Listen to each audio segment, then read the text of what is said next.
Fisherman Sonata, a story written by Blake Braswell.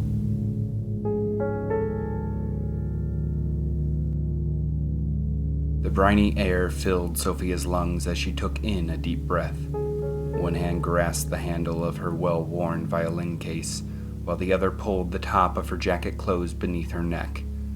A thicker coat would have been wiser, as the ocean's air had brought its chill to the docks on this late October afternoon.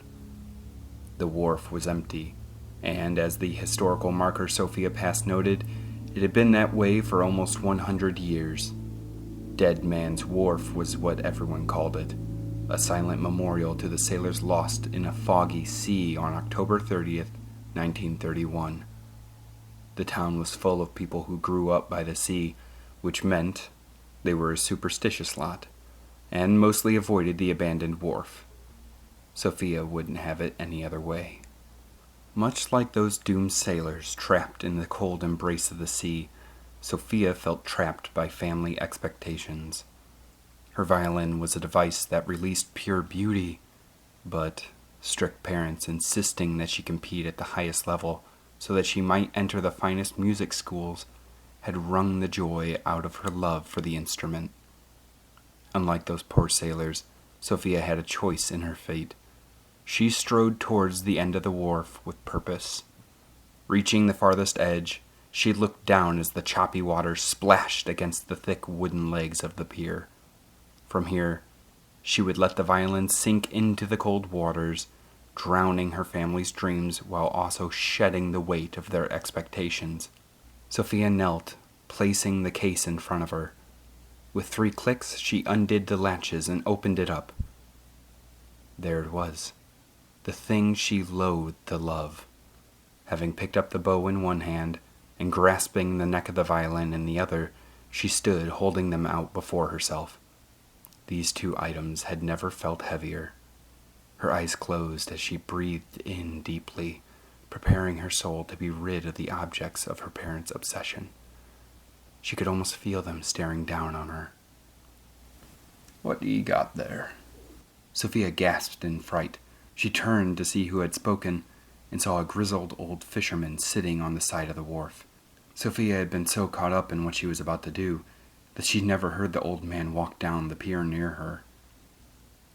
"I'm sorry," Sophia said. "I thought I was alone out here." "If you can play that fiddle, you're not ever alone. Them that can make the strings sing can call the angels to their side," the old fisherman intoned, looking up to meet Sophia's eyes. He had a scraggly beard that was bristled out with more white than gray, and his friendly smile made him squint. The skin around his eyes showed the wrinkles of someone who had spent most of their life on the deck of a ship. Wearing a mariner's cap and a long black raincoat, the old sailor looked like a picture from a history book, Sophia thought. "Well, this thing has made me feel plenty alone," she said. Sophia wasn't sure why she found it so easy to talk to the old man. There was something kind in the way he looked at her. "Ah, I see. Hanging like an albatross on your neck, is it? You wish to be rid of it." "Exactly," Sophia said. She couldn't contain a grin she had listening to the way this old codger talked. With a knowing kindness in his eyes, the old man said, "Well, always make sure the goodbyes are done proper, I says. If you don't mind, maybe play a tune for this old sailor before you cast the fiddle into the deep." Sophia cut herself off as she thought. Maybe one last song, and that would make it easier to throw the violin out. She wasn't sure if she could have done it before, but maybe a proper goodbye is the best way. "What would you like to hear, Mr. I'm sorry, what's your name?" Sophia asked. "Me mates just call me Cap, lass. Don't reckon I've gone by a proper name in some time." "Well, Captain it is," Sophia said with a smile as she knelt to fasten the chin rest on her violin. "Any requests, Captain?" "Play me something that's like the sea. beautiful and crude, sad and happy, bit of the darkness that's pierced by the light. Wow, Sophia said.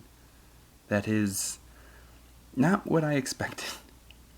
She thought for a moment. Okay, I think I have it. Normally I play this with a piano accompanying it, but the sound of the waves will have to suffice today.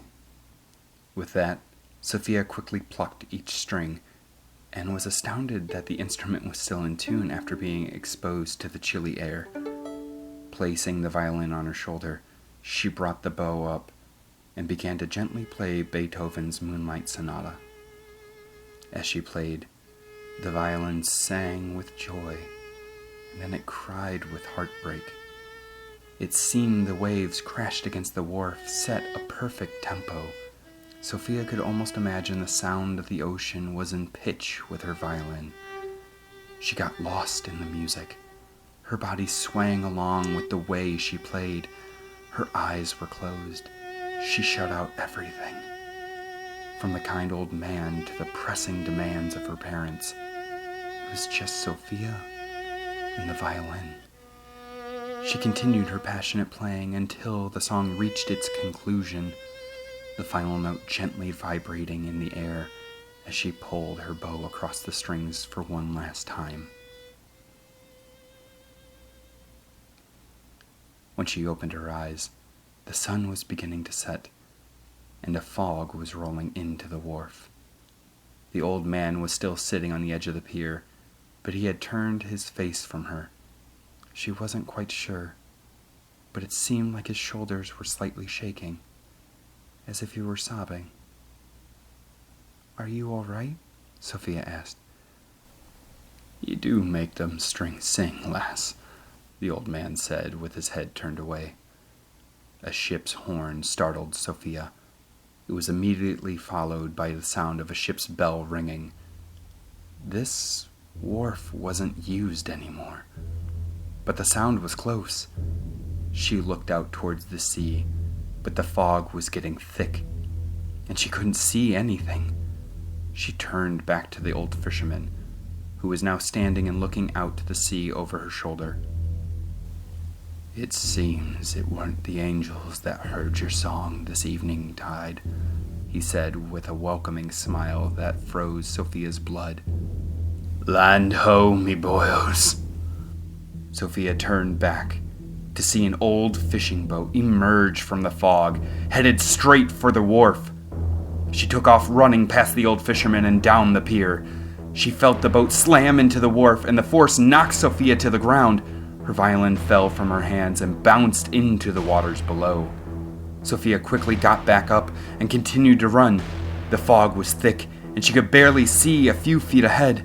There was no warning before she ran into the back of someone in the darkness. She fell back hard from the collision. Sophia looked up from the ground as the person slowly turned to her. It was the old fisherman, or something that used to be him. His face was mangled with the bloat of drowning. His skin was turned to hues of green and blue with barnacles scattered across the visage. His slack lips pulled back into a smile as he held out a hand towards Sophia. It was dripping wet with seaweed dangling from it. In his other hand, the captain held a crate hook that was also wet and dripping. The liquid drizzling down the hook was not that of the sea, but fresh blood. Sophia was frozen in fear. A gurgling sound began to heave from the bloated corpse-like creature that stood before her. She could hear wind escaping from holes in the skin around the face and neck. However, the terror of the moment broke away to surprise as Sophia began to recognize the sound. It was trying to hum the Moonlight Sonata. It kept humming as it began to walk past her and disappeared into the fog. After it vanished, Sophia heard a scream that was cut short. It was soon followed by more screams and death throes. Lightning flashed across the sky, revealing the shadows of more fishermen around her. Many were armed with crate hooks, extracting horrid violence on anyone they could find. The lightning flashed again, and she saw an opening amongst a ghoulish fisherman. Rising quickly, she ran as fast as she could through the fog. The sounds of death seemed just a step away from her, but she continued to run, powered by fear that had enveloped her soul. Sophia never saw what caused her to trip, but it brought her down hard. A flash of lightning was the last thing she saw before her world went dark.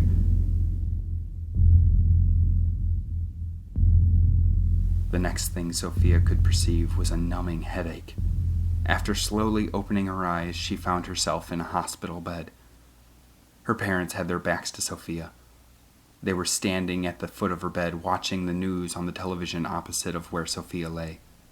The volume was low, but Sophia could make out something about an accident involving a ship running into the old dead man's wharf. They were still learning more, but many casualties were expected. As the previous night's memories began to creep back into her mind, Sophia questioned if any of it could have been real. Or did she just hit her head in the accident? It certainly felt that way. Sophia did recall that her violin went into the ocean. At least her task had been completed. Sophia closed her eyes and breathed in deeply. Her senses were assaulted by the briny smell of the sea. She opened her eyes slowly and turned her head to the side. There, on a small table next to the bed, was the thing she loathed to love. It was wet, and droplets ran down its curved wooden sides as if it had just been plucked from the water. Across the strings lay a strand of glistening seaweed.